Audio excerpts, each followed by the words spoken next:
જરા પણ ફાટે નહીં અને બધાને ભાવે એવું નવી રીતે ખજૂરવાળું દૂધ બનાવવા મેં 5 થી 6 નંગ જેટલા ખજૂરના ઠળિયા કાઢીને લીધા, સાથે 2 નંગ જેટલા અંજીર લીધા.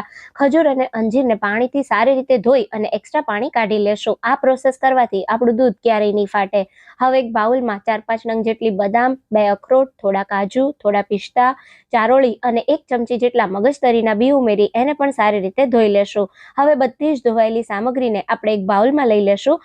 એમાં 1 નાની ચમચી જેટલા ખસખસ અને થોડા કેસરના તાતણા ઉમેરી દઈશું. સાથે અડધા કપ જેટલા ગરમ દૂધમાં બધી સામગ્રીને અડધા કલાક જેવી પલાળી દઈશું. અડધા કલાક પછી કડાઈમાં 1 નાની ચમચી જેટલું પાણી ઉમેરી દઈશું અને એમાં અડધા લીટર જેટલું દૂધ ઉમેરી દઈશું. દૂધમાં એક બોઇલ આવે એટલે આપણે આમાં દૂધ સાથે પલાળેલી બધી સામગ્રી ઉમેરી ધીમા ગેસની ફ્લેમ પર 10 મિનિટ દૂધને ઉકાળી લેશું. દૂધ ઉકળે એટલે સૂટ પીપરી મૂળનો પાવડર ઉમેરી સારી રીતે મિક્સ કરી લેશું અને થોડું આ દૂધ ઠંડુ થાય એટલે એને હેન્ડ બ્લેન્ડરથી ક્રશ કરી ગરમા ગરમ સર્વ કરો.